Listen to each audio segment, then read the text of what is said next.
Olá, boa noite. Como é que está aí o som, a imagem?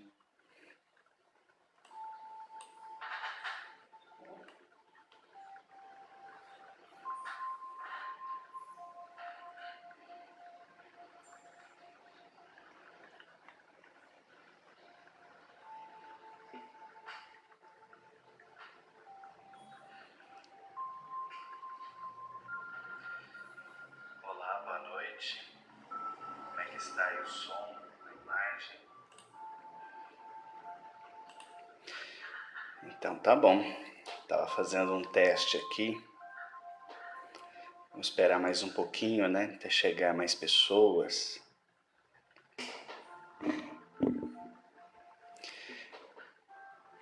E aí a gente começa, né?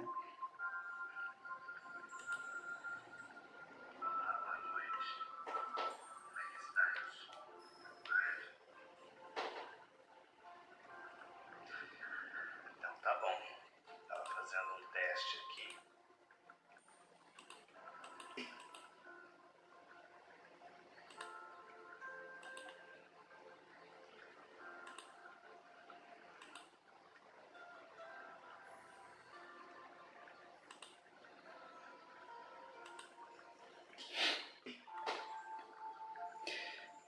Boa noite, Elaine. Boa noite, Vivian.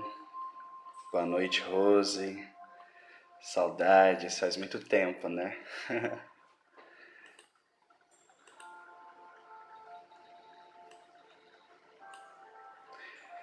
Muito bem. Pessoal, essa deve ser provavelmente a última live que eu faço através do perfil, porque eu acredito que nessa próxima semana a gente já consiga atingir a meta lá do Umbanda Simples, né, no canal no YouTube, porque é preciso ter 1000 inscritos lá para poder liberar a opção de fazer live. Então, eu acredito que nessa próxima semana a gente consiga atingir isso, né? E atingindo as 1000 inscrições fica mais fácil, porque dá para transmitir por lá. O Facebook é muito bom, porém aquilo que a gente grava se perde com muita facilidade, né? Rapidinho vai embora. E aquilo que fica no YouTube fica para a posteridade, né? Ou seja, eu posso gravar um vídeo hoje que daqui 3, 4 anos ainda terão pessoas acessando, né? Então, quem ainda não tiver inscrito, depois se inscreve lá. Faltam menos de 40 assinaturas, ou melhor, 40 inscrições para a gente poder ter a possibilidade de fazer live através desse novo projeto, que é o youtube.com/Umbanda Simples, ok?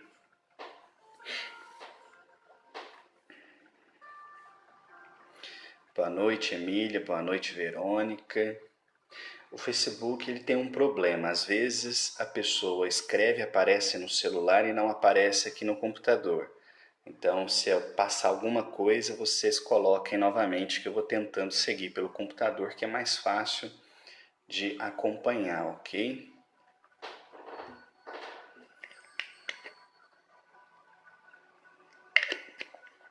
Vamos lá. Vamos começar. Se alguém quiser colocar algum assunto, fique à vontade. Para as pessoas que acompanham lá pelo Voz Espiritualista, talvez sexta ou sábado eu faça uma live também por lá. Mas por enquanto vamos aqui, né?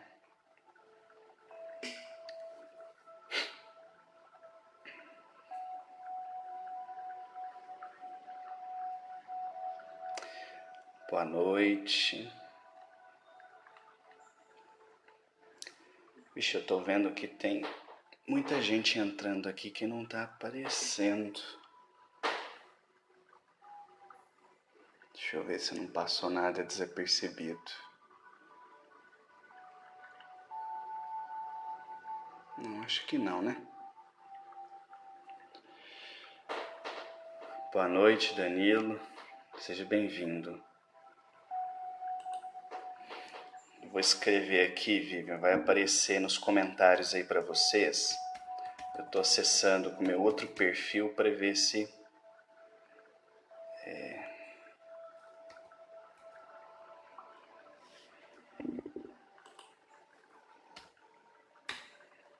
Espera aí que eu vou colocar o link aqui para vocês.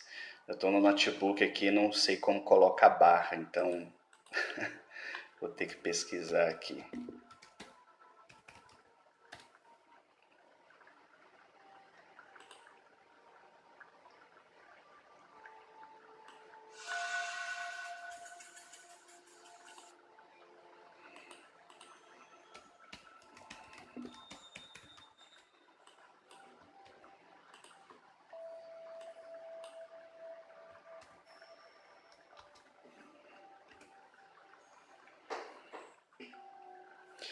Pronto, coloquei o link aí para vocês.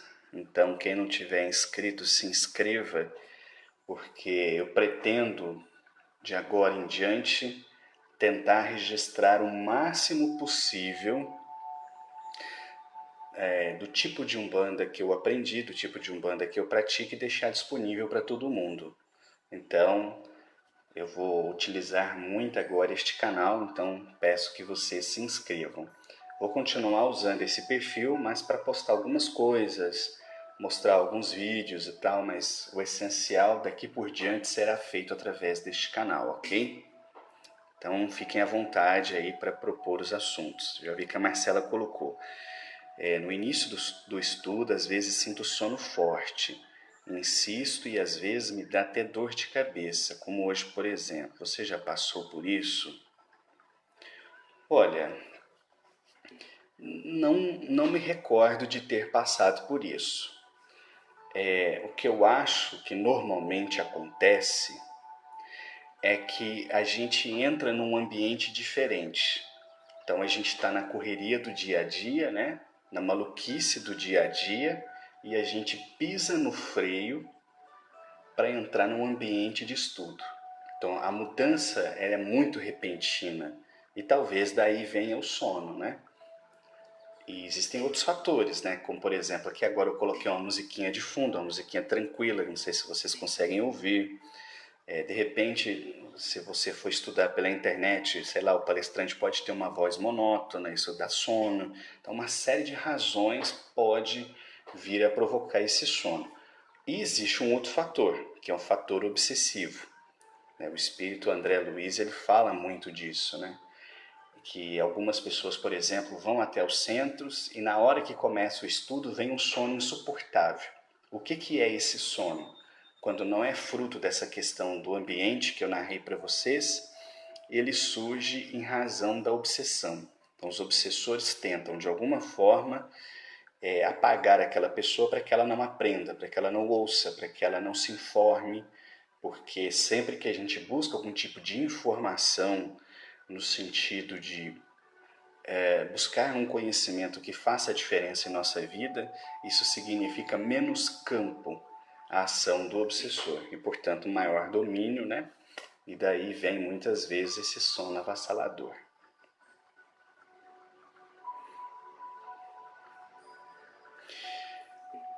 Boa noite, Geiva. Leandro, a criação do espírito se dá através dos 3 reinos?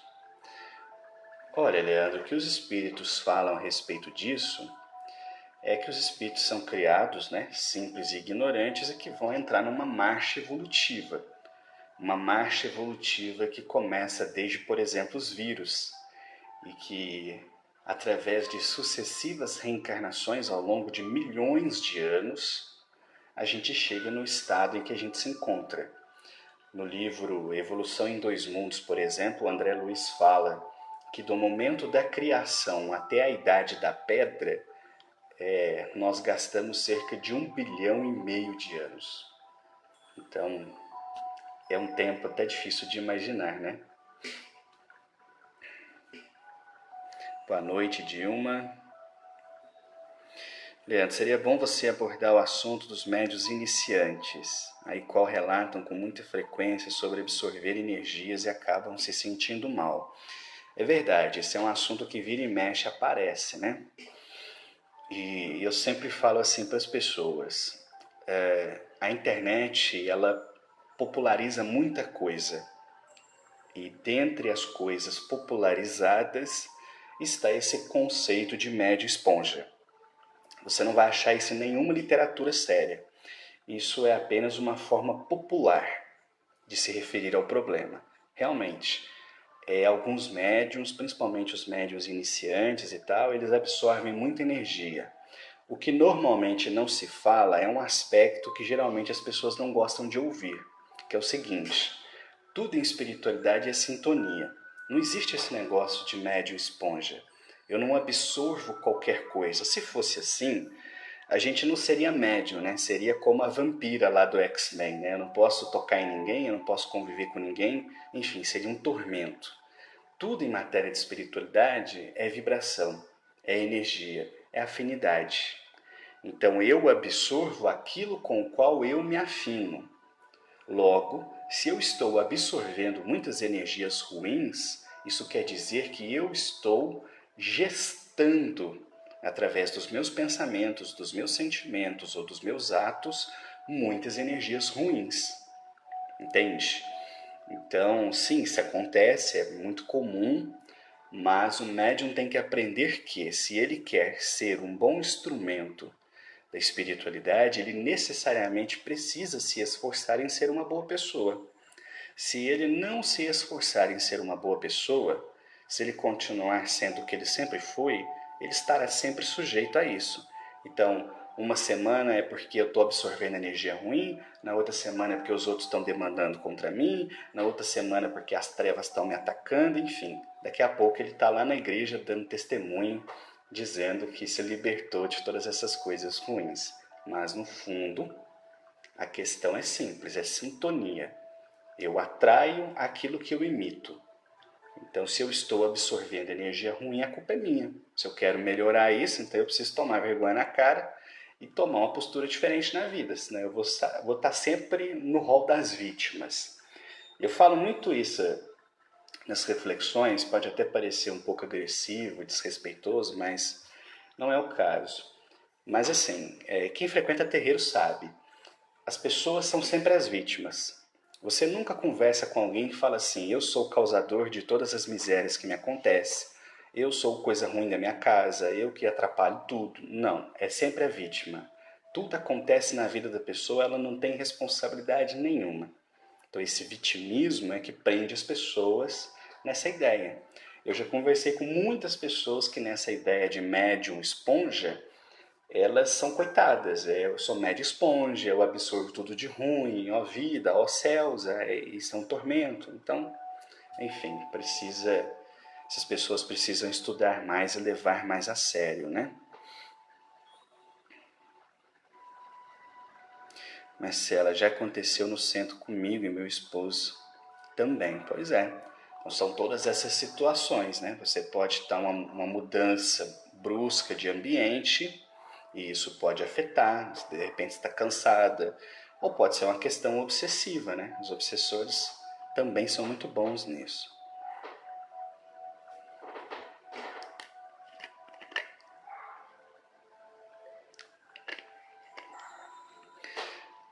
Leandro, mas desde o princípio o espírito é conhecido como tal ou será conhecido como espírito conforme absorve a inteligência? Aí passa a ser o estado humano. Olha, aí depende do ponto de vista. Você tem alguns estudiosos que acham, partindo, né, desde a literatura de Kardec, que espírito é uma palavra que você usa quando a alma tem o domínio da razão, ou seja, quando está na fase hominal. Antes disso se fala alma, princípio, mas para mim, no fundo, é só uma confusão. É espírito, é uma alma, foi criada, é um ser individual desde o princípio. Breaking Benjamin. Boa noite, Léo. Meu nome é Kleber. O que é recomendado para ter uma vida melhor, mais produtiva e mais feliz?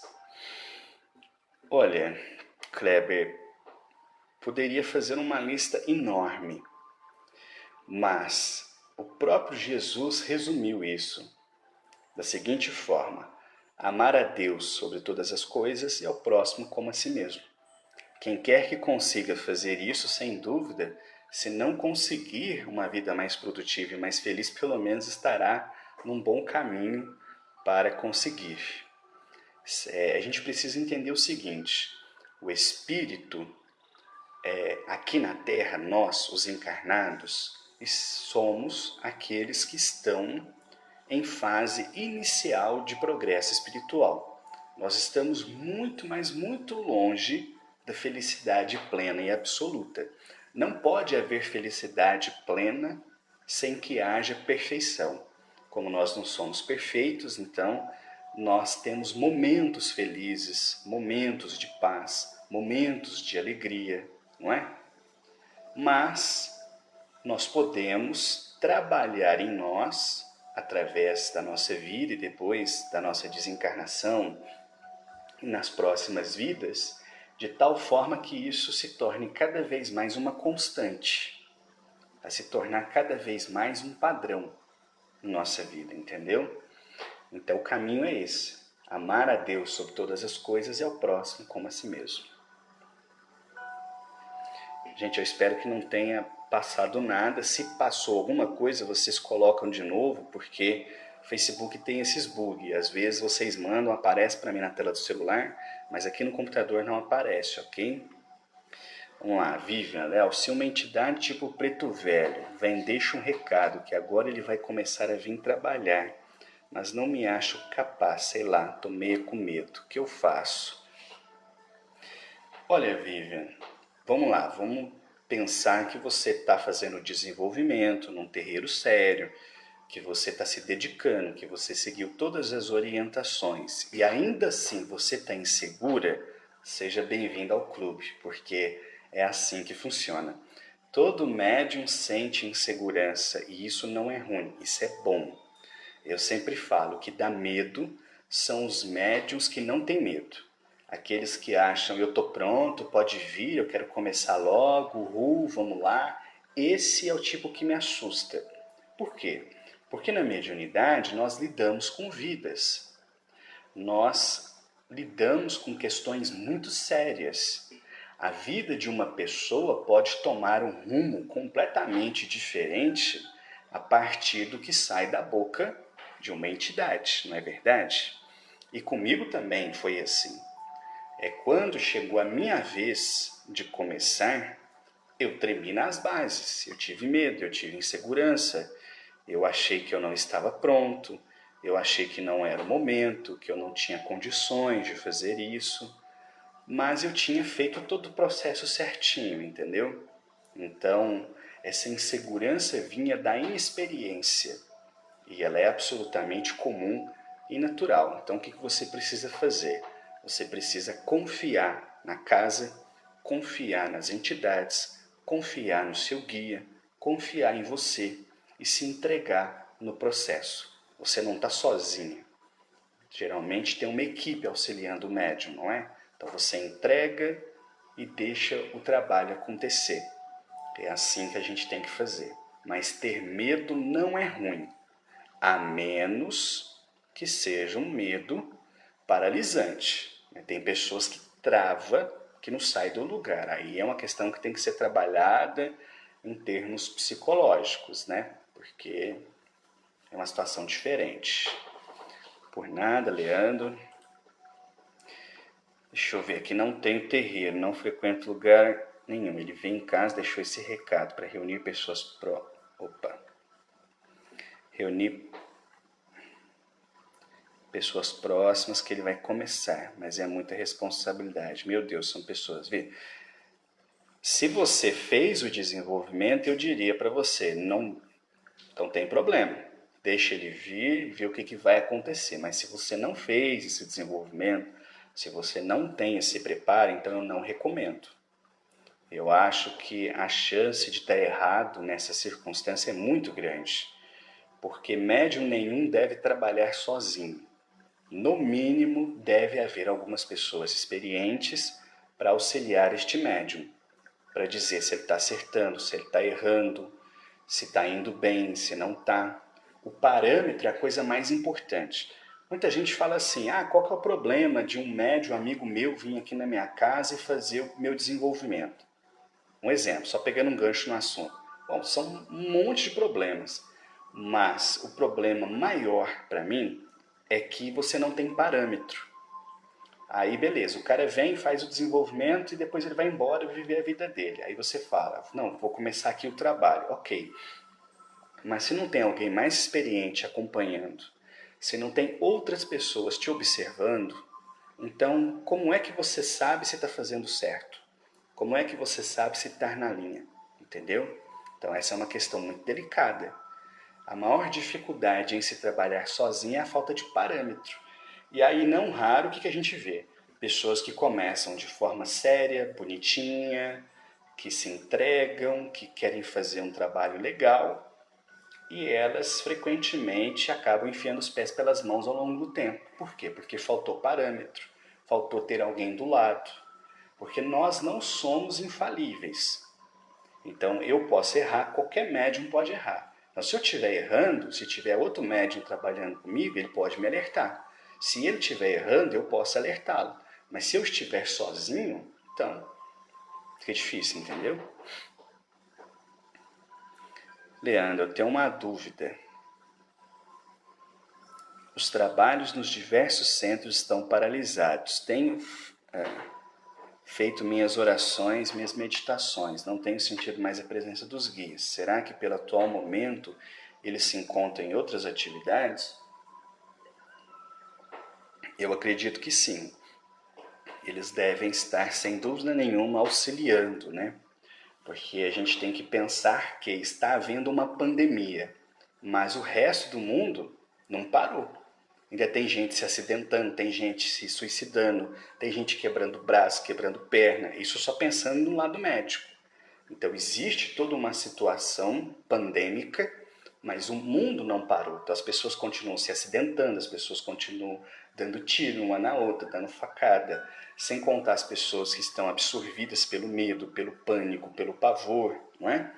Então, assim, nesses períodos de calamidades, as entidades têm muito trabalho.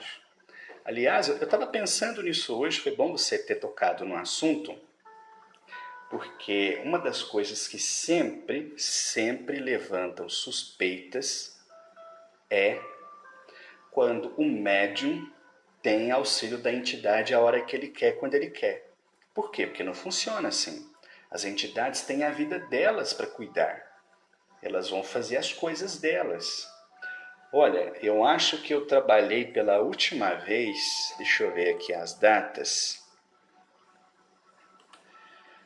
Eu acho que eu incorporei a última vez dia 7 de março. Por quê? Porque depois eu fiquei doente, peguei a faringite, né? E não tive mais contato, mais manifestações até ontem, quando durante o culto do Evangelho no Lar eu senti a presença do Preto Velho. Então, olha, foi quase um mês sem ter nenhum contato, nenhuma percepção. Ah, isso quer dizer que a entidade me abandonou? Não, isso quer dizer que a entidade viu que eu estava me recuperando e foi fazer outras coisas.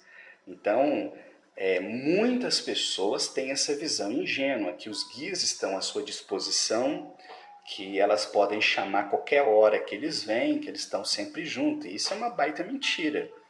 Eles têm muito o que fazer e não ficam o tempo todo à disposição do médium. Por nada, Vivian. Deixa eu ver se não passei batido, né? Já que o Facebook ele me engana às vezes. Mas eu acho que não, né? Bom, é isso aí. Alguém mais quer fazer alguma pergunta, colocar algum assunto? Lembrando, pessoal que chegou agora, depois acessem o youtube.com/Umbanda Simples e se inscrevam lá, porque provavelmente a próxima live será por lá, porque nós já estamos atingindo 1000 inscritos lá no canal e eu vou fazer as lives por lá, para que mais pessoas possam ter acesso, ok?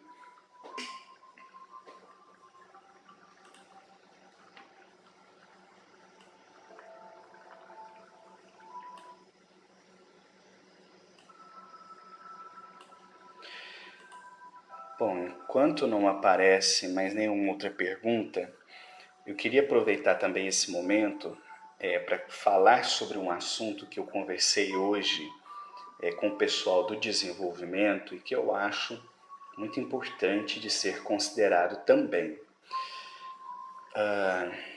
De modo geral, eu diria que nós, enquanto seres encarnados neste momento, a gente sofre de um problema que tem duas faces.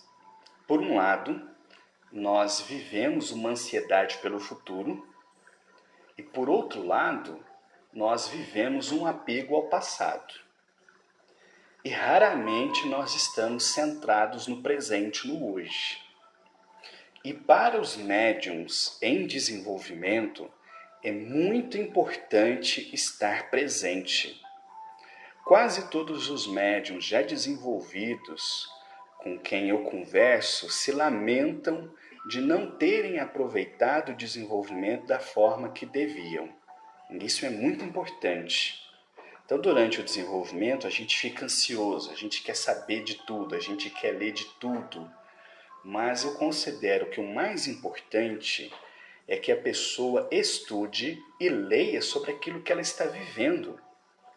Se eu sou Cambone, eu estou começando, por exemplo, a cambonar, o que me interessa saber como firmar uma tronqueira?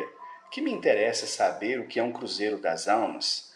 Como fazer um despacho? Para que isso me importa? Eu tenho que saber o que é essencial no que se refere ao que eu estou vivendo no momento, que é ser Cambone. Se eu sou médio em desenvolvimento, o que me importa fazer teologia de Umbanda, fazer qualquer outro curso? Eu preciso estudar sobre aquilo que eu estou vivendo naquele momento, que é o processo de desenvolvimento. Entender sobre a Umbanda, sua história, o que é a mediunidade, quais são seus mecanismos. Isso é muito importante, gente. Então, se vocês que estão assistindo e aqueles que vão assistir futuramente estiverem passando pelo desenvolvimento, a minha sugestão é: foquem no período que vocês estão vivendo. Depois que o desenvolvimento passar, aí você estuda sobre os mistérios do universo, da vida e da morte, deste e de outro mundo, mas durante o desenvolvimento é muito importante entender o que está acontecendo consigo. Porque a pessoa está vivendo o desenvolvimento, mas ela está estudando, sei lá, o surgimento do universo. Então, o que tem a ver uma coisa com a outra? Por que você não pega esse potencial e coloca no estudo que você está fazendo para aquilo que importa no seu desenvolvimento, entendem? Então, essa é a minha sugestão. Bom, vamos lá, deixa eu ver aqui. Já me foi dito por guias espirituais que tem a faculdade mediúnica da psicografia. Isso explica o porquê de quando eu tento escrever no computador, toda a minha criatividade falha. Mas quando escrevo no caderno, me sinto confortável e cheio de ideias devido à intuição, ao sentimento. Nessa quarentena eu venho treinando minha escrita, escrevendo contos para a espiritualidade, já escrevi um sobre suicídio com a espiritualidade e a salvação da depressão. Meu momento de criatividade sempre vem de madrugada. E quando eu escrevi esse conto, me senti rodeado de energias e que tinha alguém me influenciando. Sei que nem tudo que escrevi foi fruto da minha criatividade. Há algum risco em receber todas essas energias e ideias da espiritualidade? Confesso que dá alguns calafrios quando escrevo. Essa madrugada tentarei de novo. Estou no caminho certo? Olha, eu diria o seguinte: eu não vejo problema nenhum você exercitar a sua criatividade, mas mediunidade não é algo que se faz em casa, entendeu? Então a questão de trabalhar essa psicografia é uma coisa que virá para o futuro, até porque você ainda é muito jovem. Então eu não vejo problema nenhum você escrever, mas que seja por você.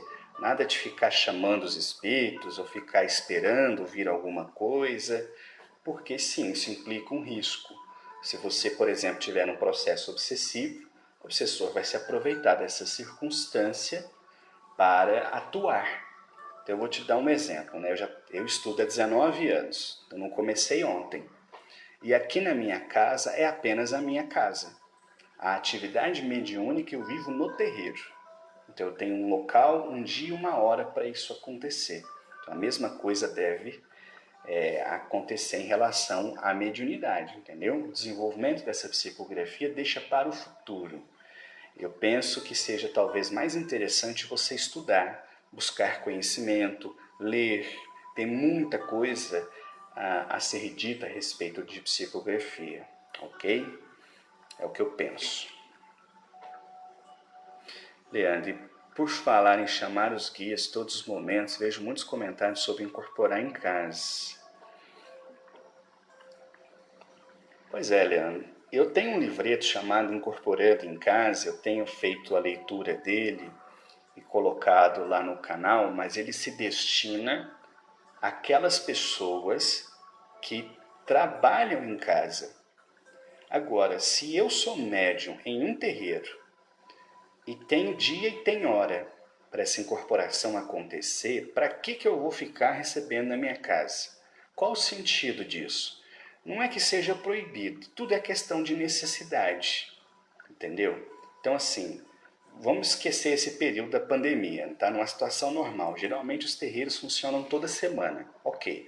Então, toda semana eu estou num terreiro, lá eu recebo. Beleza, então para que eu vou receber aqui em casa? Entendeu? Sinceramente falando, eu acho que... Eu vou usar uma expressão que talvez eu não devia usar, mas eu acho que é muito fogo, entendeu? Eu acho que é isso, só isso. Marcela, as pessoas que estão desencarnando na pandemia serão todos resgatados e vão para hospitais espirituais? Ou também depende da sua trajetória aqui na Terra, embora indo em conjunto? Não, sempre depende de cada um. Eu costumo dizer, pode cair um avião, morrer todos os passageiros. Morreram todos juntos, mas não desencarnaram todos juntos. Ou seja, o processo de desencarnação será diferente de pessoa para pessoa. Cada caso é um caso. Não é porque morreu do coronavírus que será amparado do outro lado. Tanto faz, você pode morrer disso, você pode morrer de um tiro, você pode morrer de um infarto. Não importa como você morre, importa como você vive. Isso é que faz a diferença.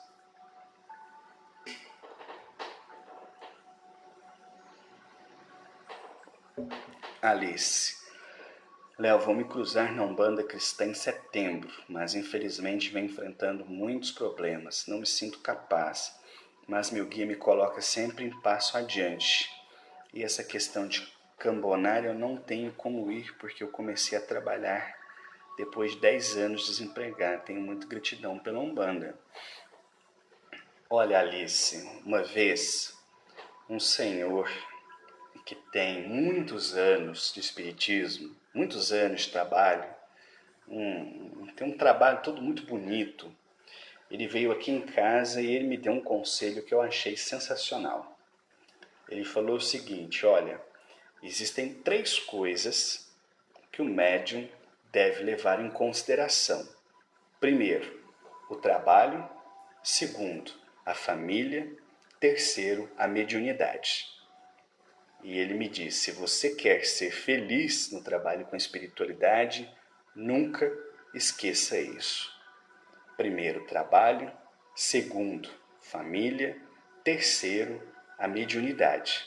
Se você inverter essa ordem, você será infeliz. Então, se no momento você não tem condições de trabalhar, não tem problema. As entidades entendem, respeitam e certamente te guiarão para aquilo que for melhor para você. Entendeu? Então lembre sempre disso. Primeiro, trabalho. Segundo, família. Terceiro, mediunidade. Não inverta essa ordem, ok? Leandro, o grande problema do meu desenvolvimento foi o nervosismo e se preocupar com o que os outros pensavam. Eu senti muita diferença depois que deixei para trás todos os julgamentos e pensamentos. Nossa relação com as entidades se transformaram em uma sensação extraordinária. Isso é muito comum.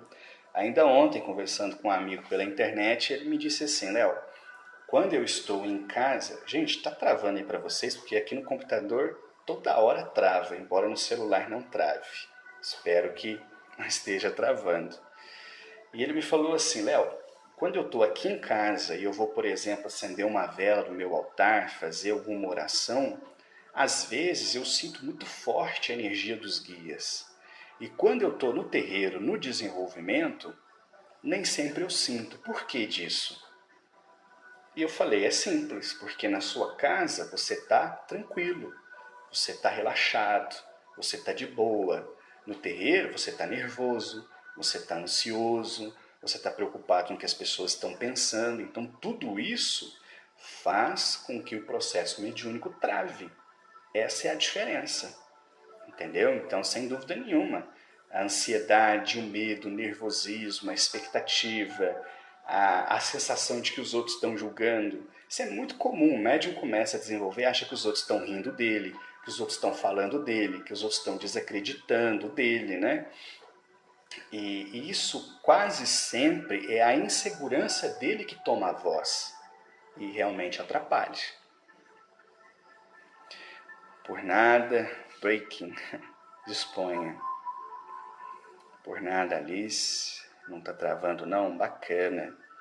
Bom, deixa eu ver só se não pulou nada, né? Já que o Facebook nem sempre mostra no computador. Deixa eu ver se eu li todas as perguntas. Não, acho que tá tudo em ordem, né? Tá travando não, né? Beleza. Por nada, tranquilo, Leandro. Fique à vontade.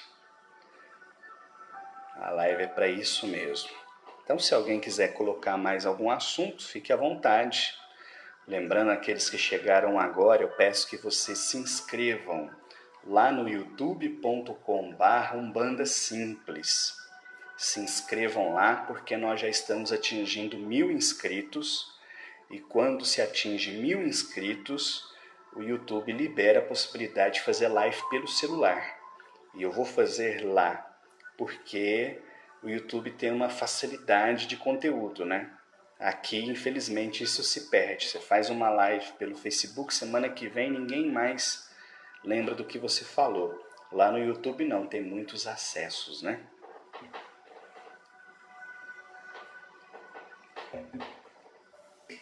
Como lidar com a melancolia?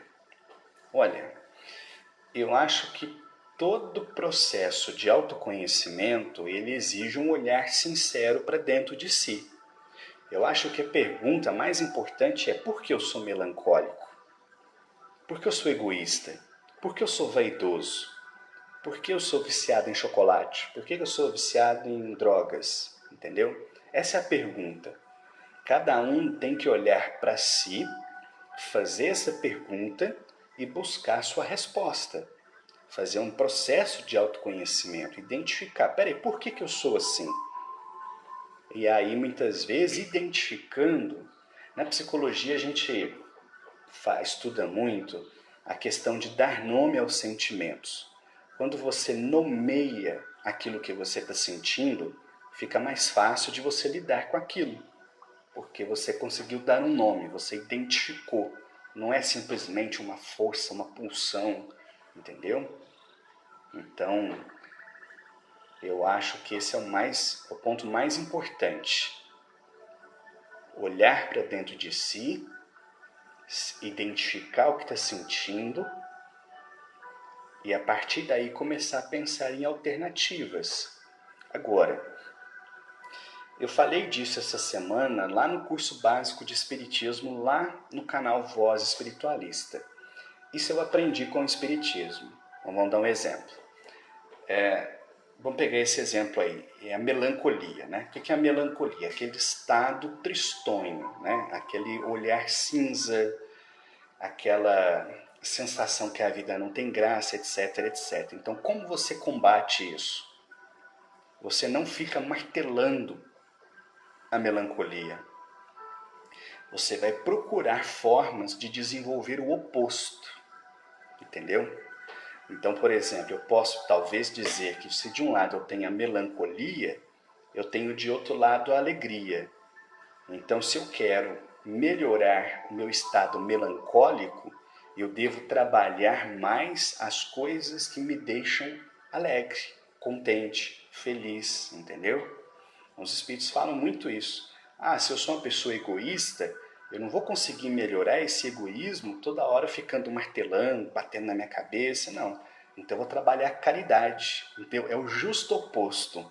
Então se eu sou egoísta, eu vou trabalhar a caridade. Se eu sou orgulhoso, eu vou trabalhar a humildade.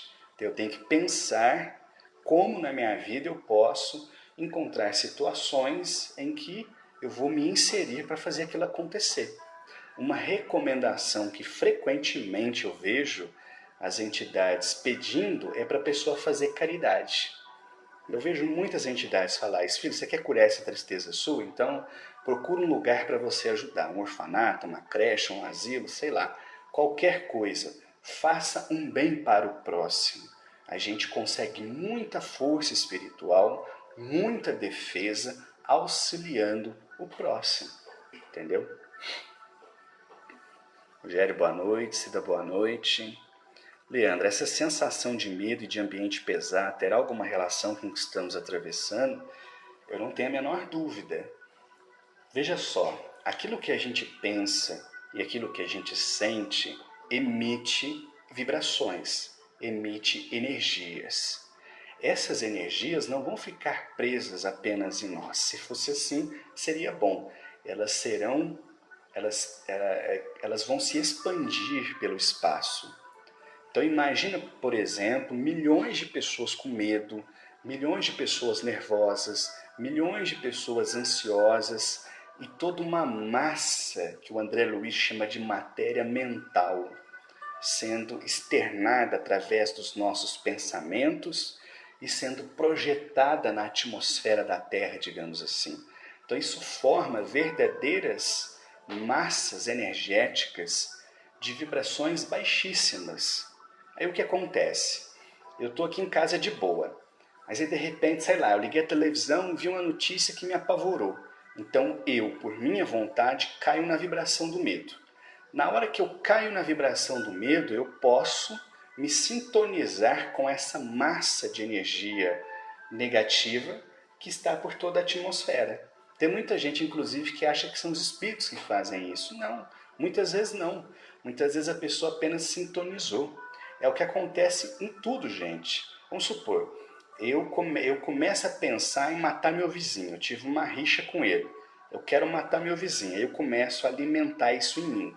Eu quero matar esse cara. Eu vou matar esse cara. E não sei o que. Então eu estou emitindo pensamentos que traduzem uma vontade de assassinato. Esse pensamento meu vai se sintonizar com o pensamento de outras pessoas que estão pensando a mesma coisa. E ele vai e ele volta. Aliás, eu já falei muito disso nas reflexões e sempre que eu falo as pessoas se assustam. O pensamento não só vai, ele volta. E o André Luiz fala uma coisa curiosa: ele volta mais forte. Por quê? Porque ele volta carregado com a força daqueles outros pensamentos com os quais ele se sintonizou. Isso vale para o mal, mas também vale para o bem. Por isso que frequentemente os guias falam: reza, filho. Sabe, eu vejo isso todo o trabalho. Nós, seres humanos encarnados, de maneira geral, e me incluo nisso, a gente não dá valor na oração. A gente não sabe o que é uma oração. Eu vejo nitidamente.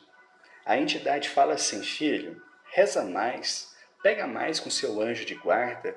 Aí a pessoa faz assim, até vira o olho, sabe? Quem diz: ai que bosta, eu estava esperando, sei lá, passar um banho de descarrego, mandar eu fazer uma oferenda no cemitério à meia-noite de lua cheia. Não, não precisa nada disso. É se apegar com a oração. Por quê? Porque a oração é muito poderosa. No momento em que eu estou orando, eu estou necessariamente colocando o que é de melhor em mim. Nesse processo, o que vai acontecer? Eu vou me sintonizar com outros pensamentos que estejam vibrando de forma semelhante. Então, meu pensamento vai e ele volta muito mais forte. Está aí o segredo da oração, né? As entidades falam isso toda gira, os consulentes escutam isso toda gira e ninguém dá a mínima para isso, né? Mas é a solução de muitos males.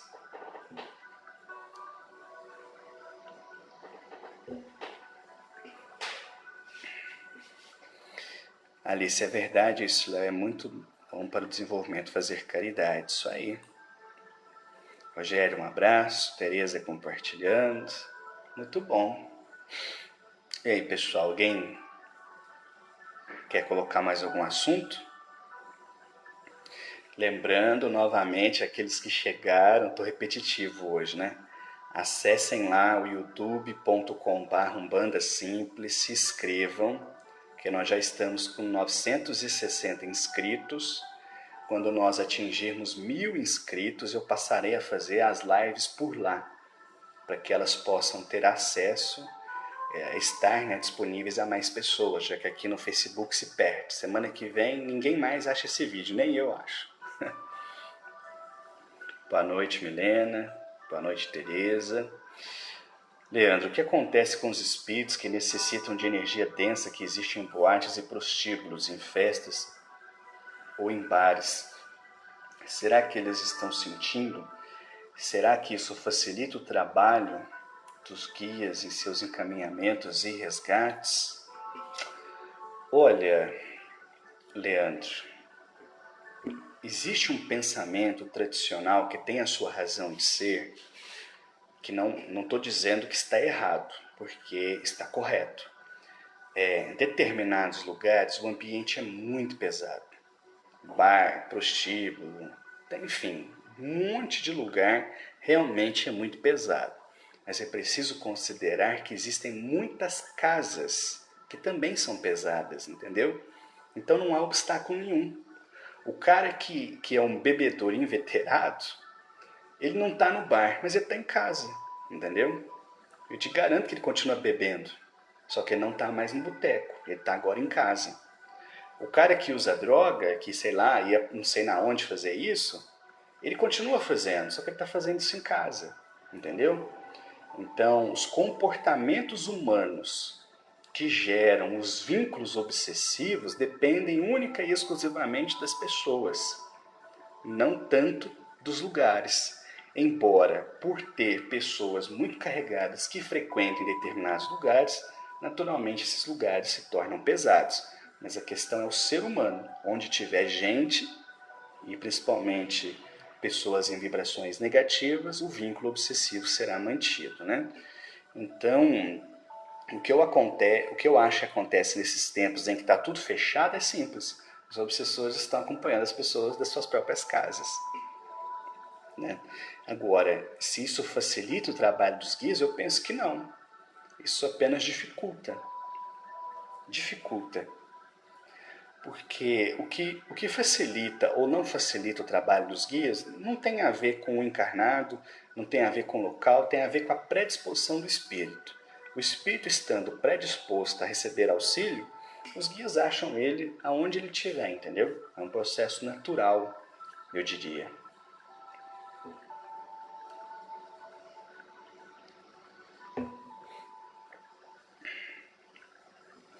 Joana, boa noite. Sejam bem-vindos. Bom, se alguém quiser colocar mais algum assunto, fique à vontade. Vou manter a live mais um pouquinho aqui, ok?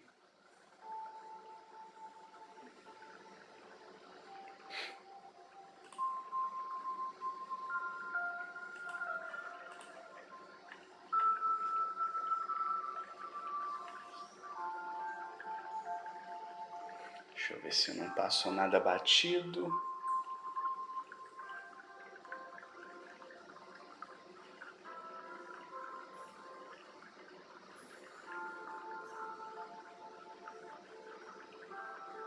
Eu acho que está tudo em ordem, né?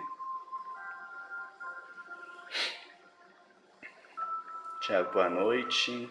Rogério, você acha que o espiritualismo fará frente aos neopentecostais? Não. Não, eu não creio, Rogério, que nenhuma corrente espiritualista sequer cogite dessa possibilidade. Até porque, normalmente, as doutrinas espiritualistas trabalham em outro nível de consciência, né? Voltado ao processo interno, né? Não ao processo externo. Então, eu acho que as pessoas, sinceramente... Vou te dar um exemplo. eu tenho um trabalho muito grande na internet. Seja com canal, Facebook, grupos, é um trabalho gigante. Eu considero grande. Mas eu não discuto com ninguém. Eu não brigo com ninguém. Os evangélicos que atravessam o meu caminho, que às vezes tentam de alguma forma colocar alguma barreira, eu simplesmente ignoro. Porque isso é uma coisa que eu fui aprendendo, principalmente lendo, né, sobre Chico Xavier. Quem vive a sua religião não preocupa com o outro. Então eu não tenho medo, por exemplo, de falar assim, os evangélicos vão dominar, vão acabar com tudo. Não. E eu nem preciso me importar com isso, porque eu não estou aqui para salvar o Brasil, eu não estou aqui para mudar o mundo, eu estou aqui para me mudar e auxiliar aquelas pessoas que se identifiquem com esse processo, entendeu? Jim, por que coisas boas acontecem com pessoas? Por que coisas boas acontecem com pessoas boas e vice-versa? Olha, Jimmy, eu estava na faculdade, na época eu fazia administração, né, nas aventuras da vida, e eu tive um professor de matemática que era um professor maravilhoso e que era uma verdadeira calculadora humana. E ele falou assim pra gente, eu fiz engenharia e eu peguei 7 dependências ao longo da faculdade em matemática. Como que hoje eu sou professor de matemática? Isso deixava todo mundo de cabelo em pé, porque o cara era muito bom em matemática, fazia contas absurdas de cabeça. Sabe aqueles caras que falam, bate na calculadora e eu vou fazer sem calculadora e tal? Ele era desse jeito. E ele disse que ele odiava matemática, até que um dia ele aprendeu a gostar de matemática. E eu me lembro de uma aula em que ele disse assim, eu vi bons alunos se darem bem na vida depois da faculdade. Eu vi bons alunos se darem mal na vida depois da faculdade. Eu vi maus alunos se darem bem depois da faculdade e vi maus alunos se darem mal depois da faculdade. Isso me marcou muito. Isso fala sobre o jogo da vida. Quantas e quantas pessoas às vezes têm tudo para dar certo e dar errado. Quantas pessoas têm tudo para dar errado e dar certo. O que explica a sua pergunta são as provas de cada um. Cada espírito vem para a Terra para vivenciar um processo de aprendizado que se resume nas provações às quais ele tem que passar. O que nós não podemos esquecer jamais é que tudo que nós fazemos de bom ou de ruim geram consequências e essas consequências fatalmente retornarão para a nossa vida. Se não for agora, será daqui 5 anos. Se não for daqui 5 anos, será daqui 10. Se não for daqui 10, será daqui 20. Se não for daqui 20, talvez na próxima. Mas de uma forma ou de outra as coisas retornam. É isso que explica, por exemplo, muitas pessoas boas passarem por coisas terríveis, em que se olha para a vida da pessoa e diz, poxa, ele não fazia nada que justificasse isso, era uma pessoa boa, caridosa, ajudava todo mundo. A gente vê isso com Chico Xavier. O cara era amor puro, mas era cego de um olho. Eu digo a você, qualquer médium de Umbanda que ficar cego de um olho, vai cogitar em largar o seu trabalho. Vai dizer que não está sendo amparado pelos guias, e o Chico Xavier era cego. E aceitava isso como parte das provações e dos aprendizados que mesmo ele está submetido, porque a lei universal é para todos, entendeu?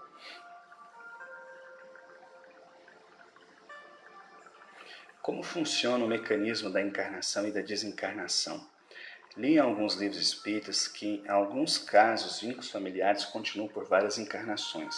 Qual seria o requisito para poder reencarnar ao lado de uma pessoa que ama muito? Merecer. Fazer por onde? Não há intenção nenhuma da parte de Deus, dos espíritos, da espiritualidade, de romper os vínculos.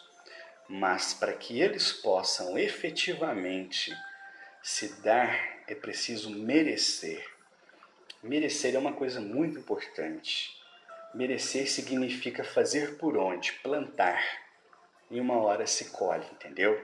Agora, os mecanismos da encarnação e da desencarnação são um assunto complexo demais para resumir. Mas lá no canal Vozes Espiritualistas eu tenho várias reflexões sobre isso, inclusive narrativas literais do processo de encarnação do espírito.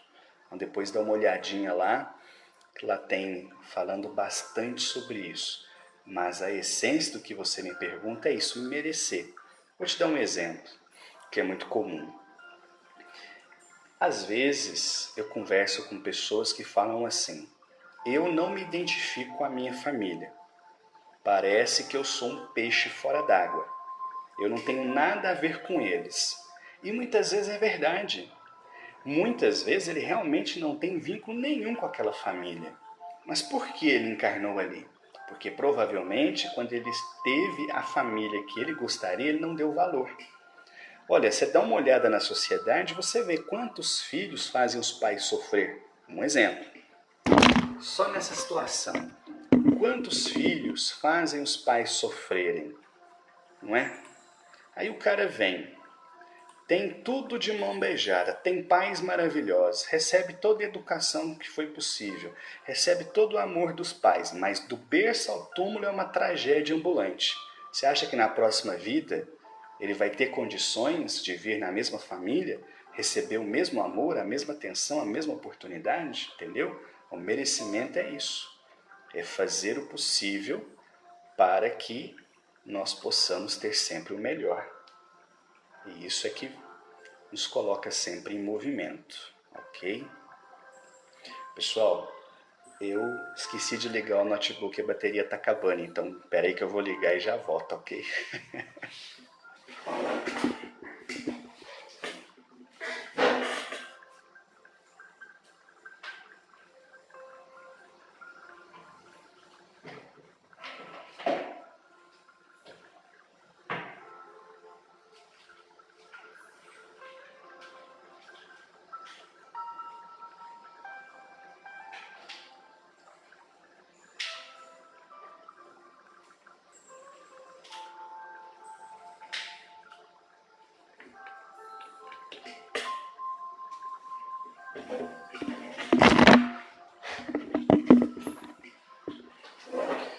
Pronto, não tô na Globo, né? Posso improvisar, não tem problema não. Ai, ai, deixa eu ver o que é mais.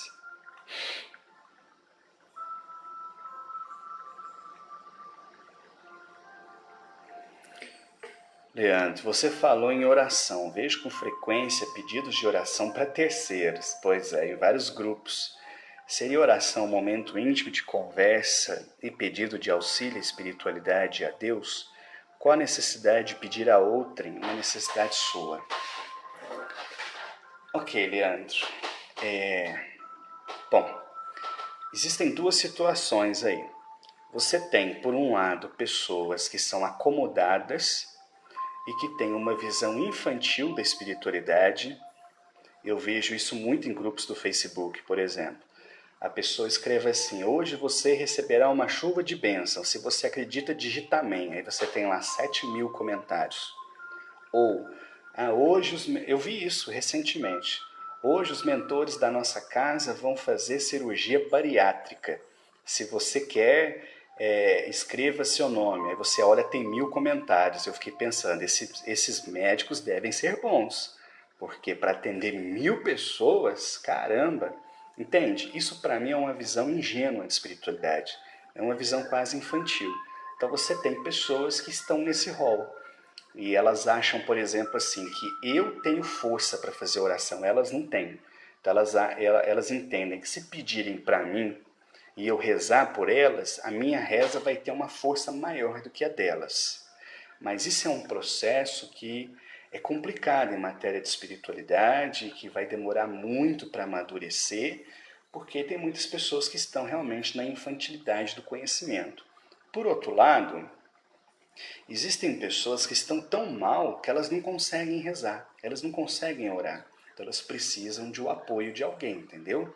Mas esse apoio ele deve ser, no meu ponto de vista, momentâneo e circunstancial, nunca de modo a causar dependência. É o que eu sempre falo. Eu já recebi muitas propostas para ser guru, para ser guia, para ser pai de santo. Eu falei, gente, vocês estão viajando na maionese. Se tem um cara que é totalmente contra isso, sou eu. Eu acredito no conhecimento que liberta.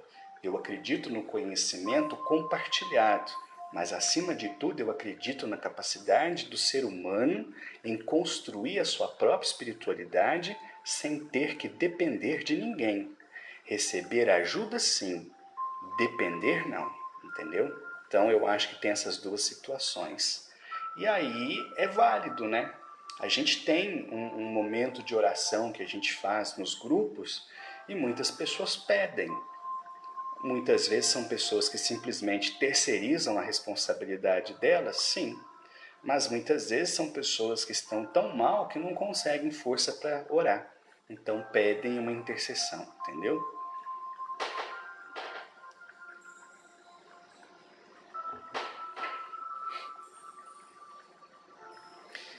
Indo dar uma olhada assim que a live acabar. Mais uma vez, obrigado. Nada. Depois dá uma olhadinha lá sim.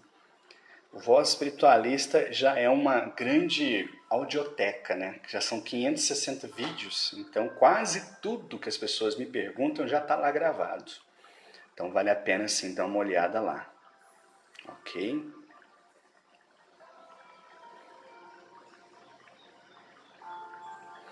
Bom, deixa eu ver se não passou nada.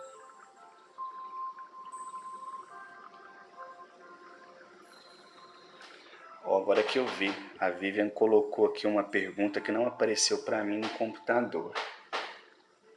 Facebook. Deixa eu ver se não tem mais nenhuma. Ixi, da Thalita também. Então, pera aí. Gente, eu não pulei vocês, é porque não apareceu para mim no computador, tá? Thalita, quando houver um retorno aos trabalhos, os médiuns vão ter que, de certa forma, reacostumar com os guias? Olha, depende, né, de quanto tempo. Vamos supor que um cenário meio assim macabro, vamos supor que a gente fica 6 meses sem incorporar. Aí vai ser difícil. Aí, nesse cenário, provavelmente a gente retornaria 2, 3 semanas apenas fazendo trabalho interno. Os médiums receber, firmar, belezinha, e depois a gente abriria para atender as pessoas. Mas supondo que não vai durar muito mais do que um mês, por exemplo, você não sente, não. Você sente essa dificuldade quando passa muito tempo. Mas quando é um tempo relativamente curto, um mês e pouco, geralmente você não sente essa diferença não. E geralmente as pessoas voltam, né, com gás, com vontade, né, de querer trabalhar, já descansaram, né? Então isso ajuda o processo a acelerar.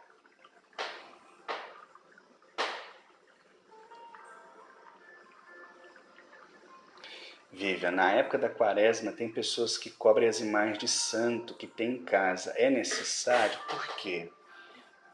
Vivian, eu costumo dizer assim, necessário é aquilo sem o qual você não faz alguma coisa. Então, a partir do momento em que alguém não faz isso e dá certo, então necessário já não é. Isso é uma tradição que vem do catolicismo.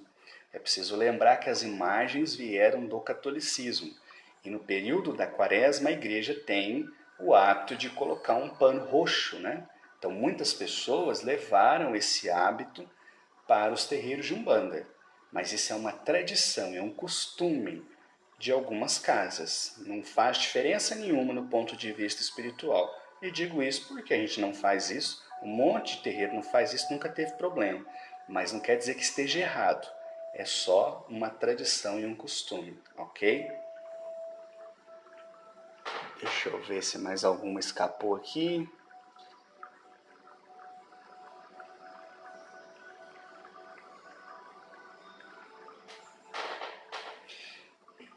Boa noite, Alice. Fique à vontade. Bom, acho que é isso, né, pessoal? Eu vou parando por aqui. Acho que todo mundo já perguntou, né? Vou lembrar mais uma vez, se inscrevam lá no Umbanda Simples, youtube.com/Umbanda Simples, porque a próxima live que eu for fazer exclusivamente sobre Umbanda provavelmente será por lá, e talvez sexta, ou sábado, ou domingo, eu faça alguma outra lá pelo Voz Espiritualista, até como uma forma da gente passar o tempo, né, e ajudar nesse processo de quarentena, para ver se termina logo, né?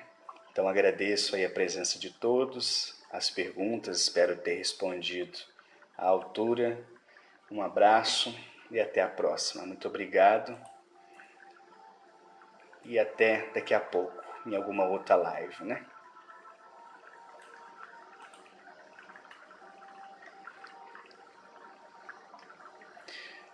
Obrigado, Kenny. Eu que agradeço a possibilidade. Para mim é sempre um prazer. Ok? Um abraço, pessoal. Até a próxima.